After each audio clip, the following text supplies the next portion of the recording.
Hello and welcome to the show. I am here on Forza 6 with another Autocross car build, and my vehicle today, it's a sensible one. It's the Mazda MX-5.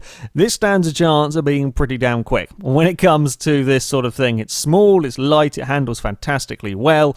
So yeah, Autocross should be a strong point for the Mazda. We also have a lot of PI to play around with as well. This car starts out as a very high E-Class car, so we have plenty of options for parts. Now we will of course be going for race tyres. As I said, plenty of PI, so we'll go for race tyres, maximum tyre widths, 235s on the front. What do we got at the back? 265s at the back. Actually, that's not too bad. I thought these were going to get smaller tyres.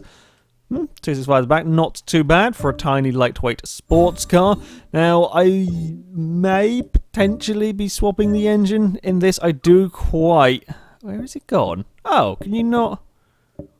That's disappointing. There is the Mazda RX-8 engine. I thought I could swap that into this. I can't. I've only got the options of no, that's disappointing. I wanted to have a rotary MX-5. Apparently not. One of the rules of this series, I cannot change the drivetrain. Everything else is up to me, so we can't make it four-wheel drive or, yeah, even if we wanted to. Four-wheel drive cars certainly do... God, that's... No, we're going for aero bits. Four-wheel drive certainly can, if you don't have too much understeer with a four-wheel drive, you can make the most of the traction and fire the car in between. The gates is a potential. That also dropped the PI down by a huge amount. 8 PI loss from putting a rear wing on the car, and that works for me. I mean, the PI lost is because of the lack of top speed and slight gain of weight, and the top speed doesn't bother us. Well, none of these are any lighter, so I'm not sure why I'd bother with these. They're all adding weight, so no. Bonnet, the bonnet does drop some weight off. Sure, we'll go with that one. Right. Oh no, don't quite get to power yet. We'll go for handling. As far as the engine swap goes, I only wanted it because of the noise. We should be getting more than enough power from the standard engine to get this into A-Class. Weight reduction puts it down to £2,000. It's still about £500 heavier than the BAC Mono, but there we go. The brakes, that's interesting. Brakes add weight on this car. I've seen brakes take weight off a lot of vehicles, but these ones add. Okay, sure. Either way, we're going to want race brakes. We're going to want race suspension. We're going to be wanting just all of the handling parts when it comes to Autocross. We're still not out of D-Class. Still not out of... We do have only 128 horsepower, but we still are not out of D-Class. I'm hoping we can get it under £2,000. I think with the likes of sticking on the gearbox, we'll stick on the driveline, the exhaust, we might just about get it to creep under the £2,000 mark. Yeah, we'll go for a diff as well. Still in D-Class. Hazarding a guess that the second we start putting on engine parts, is quickly going to shoot up in PI. We may have to come back and take some of those parts off later if we've got the PI slightly skew whiff. Never mind. Right. Ooh, options. Turbocharger or supercharger? Now that is the question. I still think I'm going to want superchargers for Autocross as opposed to turbochargers, because while you will get more power from a turbo, the supercharger, the power delivery is immediate, and if you're in a slightly wrong gear, you won't get punished as much as you would with a turbo. So I'm going with a supercharger. Admittedly, that is going to add a little bit of weight onto the car, so perhaps we're not quite going to get this under £2,000 that I would like. I don't think we are. We're going to get it quite close, but we're not going to get it under that. Right, we're probably going to go for most of the engine parts looking at this. We're probably going to need... Oh, no, having said that, no, the PI is really shooting up. The question is, do we go for an upgraded supercharger? I may go for this one instead. It's not adding weight. I mean, okay, we're already talking £4, but screw it, I'm not going to add them ones there. They add big weight, unless I really have to get the power. That's 40 horsepower. Yep, I will take another 40 from there, and then we'll take another 26 on that one. Okay, car is looking good. Car is looking promising. And we're probably not going to get any of these on. Nope, fine. Flywheel it is. Oh, for God's sake. It's so bloody annoying when it does that. Right, okay, maybe what we'll do is if we jump that down there, and then one of these can get fit on, that will do nicely. 330 horsepower in this car. 330 horsepower, 244 torque, not massively powerful or torquey, but we are very, very light. And hopefully, fingers crossed here, we will have very, very good handling. So, when it comes to driving on an autocross course, I'm thinking that this could be pretty damn fast. Okay, we are here at the Hockenheim Autocross course, where I will have 3 runs to set as fast a time as possible with the Mazda, the current leader. The BAC Mono has a time of 2 minutes 7.7. That is a really rather fast benchmark for this car to try and beat. I would expect the Mazda to go quicker than the Fiat 8V and the Lotus Carlton. They're both on 215s. Whether we get up to the Mono, though, that is going to be an interesting one. I really don't want the Mazda to be oversteering. I really, really hope that we have enough grip in this car to really attack the corners in the same way that you could with the BAC. How do we fare through here on the first time? That was a little bit on the close side. I just dipped a wheel on the grass on the outside. It's okay, it's not too bad. A little bit of oversteer, just a little tiny bit, maybe some cold tyres still, of course, on this vehicle. A little bit more than I would like. Okay, we can be braver through there as well. Got to change completely from the way that we were driving the Hummer to the way that we are driving this car. Ooh, may have turned in a little fraction too soon there. Perhaps second gear is a good idea. Through here, it seems to work quite well. We just keep that wheel spin a little bit under control, and I can jump on the throttle. Brakes are, as you would imagine, pretty good. That was pushing my luck. That was really pushing my luck through there. Okay, Mazda, are we flat through there? Yeah, we could be. I think I had a little confidence lift on the way in, but I think it probably can be flat through there. We'll do a nice change of direction down here. Again, we're seeing cars liking to slide through that corner. I'm not sure if it's to do with the surface, if there's some very, very small bumps around there. We saw the Hummer was having big sliding issues around that turn, and I'm not doing anything too stupid with this Mazda, so I'm not quite sure why it's... oh, that was close. That was really close to that gate. I'm not 100% sure how I got away with that one, but never mind. Yeah, that kind of the turn off the main Hockenheim circuit, it unsettles these cars no end, and I don't know why. How late dare we go through there? That was too late. Too late on the brakes. Okay, I got carried away. Oh, we can be flat out through here, no problem. How lovely is that for the for the MX-5? Right, okay, we've still got to be a little sensible with the brakes. Oh, that back end is still wanting to let go ever so slightly. If we could not be doing that, Mazda, that would be really useful. And then we've got to have confidence in the car through here. Oh, really slow it down. Yeah, I think second is perhaps a slightly better idea. Through some of these. Oh, lock to brake. Lock to brake is a bad idea. It's an okay first run. Oh, I clicked that. That was silly. That was just sloppy driving by me. Yeah, I mean, we got 10 seconds worth of penalties, so we're looking at about a 2:10. Oh, it's gonna have to be a mighty, mighty run from the Mazda if we can get a 2:7. It's quick. It's certainly quick. It's going to be quite difficult, mind.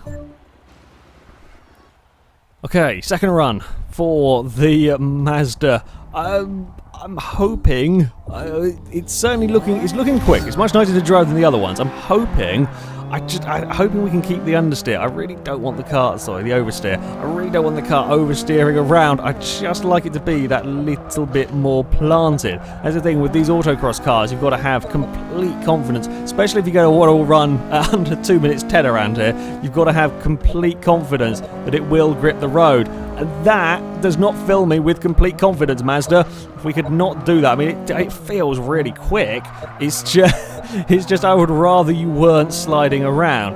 Yeah, I'm definitely liking second gear for these slow bits, because we just don't quite get the crazy wheel spin that we might get if we put it down into first. Oh, and we are actually maintaining the speed through the gates. Right, come on, Mazda. We can do this. We can do this flat. Don't lift. Don't lift. We can do it flat through there. It's always scary taking that flat out for the first time in anything. That's yeah, there is some good grip going on. Again, though, when we get around here, I think I figured out what it is around that section. It looks like where you rejoin the main track, I think the road is slightly cambered, slight elevation change perhaps, and that's what's causing the cars to get unsettled as we go from the kind of unused shortcut, effectively. That's what's upsetting the vehicles. Okay, we should be flat out down here, no problems. Again, a little bit of sliding from the Mazda. We saw the Hummer have problems with that change of direction. I could have been quicker through there. Really could have been a lot faster through there. And no problems with swerving through them. Always nice. Now make sure we get it slowed down through here. I think what's happening... Oh, crap, I bucketed that one there up completely. Is I'm thinking that it's like the Mono, and you can't brake as late in this as you could with the Mono, because the Mono is just so much lighter. You can't quite get away with the same things in this. You can almost. I think this is probably maybe the slightly faster accelerating car. It's got more power in this thing, but yeah, you cannot get away with some of the things that you did with the Mono. We are actually on for a pretty quick time here, though. As we weave through the gate, I was slightly sliding. It's not going to be at 2:07, but it's an improvement to 10.4 from the MX-5. Okay, that's... can we find... I think 3 seconds is going to be a lot to ask for. It's going to be a lot to ask for. I'll give it a try, though. Right, where can we make up time? That is the question. I think there are a couple of corners there where I wasn't quite perfect. However, 3 seconds is going to be a lot. I'm going to have to be... super brave, and being super brave with autocross cars is always scary because millimeters out of position, and that is your run over. So let's see what we can do. If we can try and stop the car from oversteering, that would be quite nice. It just lacks just a little bit the planted nature that you got with the Mono. I didn't even brake through there. That was just a tiny lift. Oh.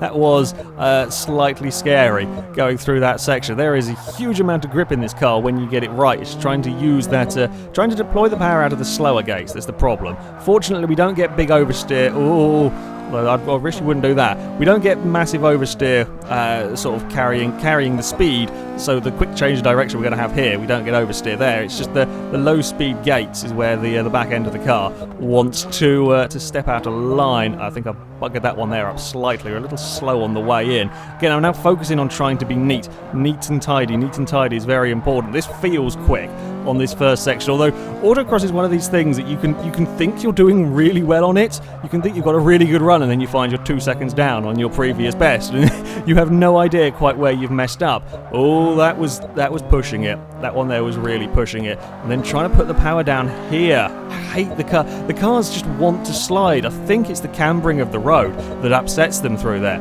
They really do not like taking that corner with any speed. Right, we were quicker this time around through there. I'm feeling this run as a good one. This one, I'm really hoping that this is going to give us a really decent time for the MX-5. Oh no, that pissing gate catching me out again. It's such an awkward positioned one. The gate towards the end of that chain. Oh no, I locked a brake. I think I may have buggered that there. I mean, that was millimeters away from disaster. I did not have much room to play with there. This is quick, though. This is really, really quick as we go through these final few gates. Come on, Mazda. Run to the line, little MX-5. What are we going to do? It is 2:07.8. Ah, we are a tenth of a second down. Ah, good God, that was mighty close. Damn it. I think that lock of a brake in the second to last corner cost it. The MX-5, as you would expect, is a mighty, mighty fast autocross car. Yeah, I don't have the same confidence in this in some respects as I did with the Mono. I feel the Mono, certainly out the slow speed corners, you put the power down in the Mono, it's much nicer. Although this does change direction at the high-speed stuff very, very well. We don't have any oversteer through the faster sections, which is always, always good. I just feel like the Mono is just that little bit nicer. It's a little bit more friendly in some respects, the Mono. But yeah, the MX-5 is certainly a very, very good car. I mean, to be a tenth of a second off the Mono's time here is damn good for the MX-5. Yeah, that second to last corner I think cost us ever so slightly, although the rest of the run was bloody good. I was really pleased with that one. Taking some of those, it was the two quick gates where this car is really impressive. The speed that it can take through them, really very, very good from the MX-5. It's just perhaps putting the power down at the lower speed gates where it's just that little bit unhappy. And a couple of places it likes to get a little bit of oversteer The transition between the normal layout, sort of taking a little shortcut for this national layout, it's a little dodgy through there, and a corner couple down the line where everything seems to want to go sideways. We didn't have that problem with the Mono, whereas the Mazda, yeah, did want to slide there. But the MX-5, very, very good choice of autocross car. Goes into second on our table, just a tenth of a second behind the Mono, well clear of the rest of the field. Anyway, that is it for this video, guys. Thank you very much for watching, and until next time, goodbye.